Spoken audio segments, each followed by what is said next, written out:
रुक करेंगे district central का, जहां से हमें ज्वाइन किया है फैसल तरीन ने। फैसल तरीन से जानेंगे कि वो डिस्ट्रिक्ट सेंट्रल में मौजूद हैं, वहां पर किस तरह के इंतजाम किए गए हैं। फैसल तरीन, रिपोर्ट कीजिएगा कि डिस्ट्रिक्ट सेंट्रल में किस तरह के इंतजाम किए गए हैं, क्या इलेक्शन के लिए तमाम तर इंतजाम मुकम्मल कर लिए गए हैं वहां पर?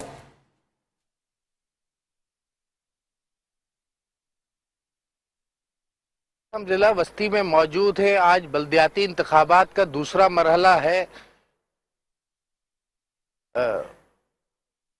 1266 पोलिंग स्टेशन कायम किए गए जिला बस्ती में, जिसमें से जो है 396 जो है वो इंतहाई हसास पोलिंग स्टेशन है जो कि इस वक्त जिला बस्ती में है। इस वक्त अगर हम बात करें तो वोटिंग का अमल शुरू नहीं हुआ है। कुछ जगहों पर जो है वो अमला पहुंच चुका है इलेक्शन कमीशन का। इसके अलावा वोटर टर्नआउट जो है अभी तक बिल्कुल नजर नहीं आ रहा। आज वैसे ही एतवार का रोज है, एतवार के रोज कराची वाले जो है वो देर से जागते हैं। वोटिंग पर जो जोर पड़ेगा वो तकरीबन 12:30 से 1 के दरमियान पड़ेगा। इस वक्त जो है कुछ जगहों पर अमला पहुंच चुका है, कुछ जगहों पर अभी तक जो है इंतजामिया इस कोशिश में है कि इलेक्शन कमीशन का अमला पहुंच जाए, तमाम सामान की तरसील हो जाए। 40,000 से जायद नफरी इस वक्त शहर भर में तैनात की गई है पुलिस की जानिब से। इसके अलावा 500 से जायद जो है वो रेंजर्स की नफरी है। 700 के करीब क्विक रिस्पांस फोर्स है जिनकी तैनाती की गई है।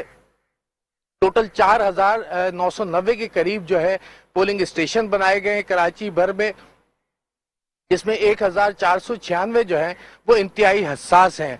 अगर हम सेंट्रल की बात करें तो इस वक्त 20 लाख से जायद वोटर जो है वो सेंट्रल के हुदूद में अपना हक रायदही इस्तेमाल करेंगे, जिसमें 11 लाख से जायद जो है वो मर्द वोटर्स की तादाद है, जबकि 9 लाख कुछ जो है वो खवातीन वोटर्स की तादाद है। जी अच्छा, ये बताइएगा फैसल तरीन, आप जिस डिस्ट्रिक्ट में मौजूद हैं वहां पर आवाम का रश देख रहे हैं, क्या आवाम आई है वोट कास्ट करने के लिए?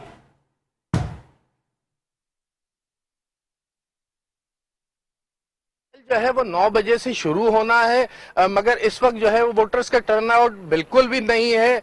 कहीं हमें पब्लिक नजर नहीं आ रही। सिर्फ वही लोग हैं जो कि मुख्तलिफ जमातों के लिए काम कर रहे हैं या मुख्तलिफ जमातों के साथ रात भर से जो है इलेक्शन की तैयारियों में लगे हुए हैं।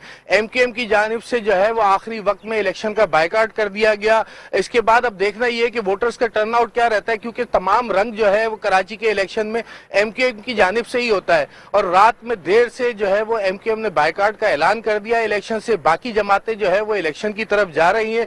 अब देखते ये है कि कितना वोटिंग का टर्न आउट रहता है और किस टाइम से लेके किस टाइम तक जो है वो वोटर्स का रश रहता है वहां पर।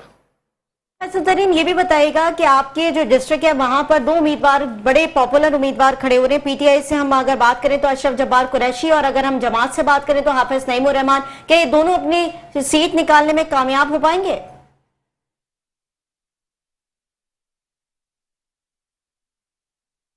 जिला बस्ती में जो है वो जमात की पोजीशन काफी स्ट्रांग है। 10 बजे के करीब जो है हाफिज नईमुर रहमान अल-फलाह में जो है वो अपना वोट कास्ट करेंगे। इसके अलावा जो जमाती वर्किंग है वो इस वक्त हमने देखा कि इलेक्शन के दूसरे मरहले में बहुत तेज रही। जमात ने जो है वो बहुत कोशिशें की, इसने अपनी कई कॉर्नर्स मीटिंग्स की। इसके अलावा जलसे, धरने, ये तमाम एक्टिविटीज जो है जमात की जानिब से की गई। जमात का मौक़िफ़ ये है कि कराची को तबाह किया जा रहा है। जमात को मौका मिल जाता है तो जमात जो है वो दोबारा से कराची की तामीर करेगी, दोबारा से इसे रोशनियों का शहर बनाएगी। PTI की अगर हम बात करें तो PTI का वोटर भी अच्छा है। MKM का जितना वोटर है जो कि इस वक्त मना किया गया है या MKM के बायकाट के बाद जो है वो तजब्जुब का शिकार है, तो उसका देखना है कि वो वोट किस तरफ कास्ट करता है। आया वोटिंग का टर्नआउट ज्यादा रहता है या कम मार्जिन से जो है ये इलेक्शन पूरे होते हैं।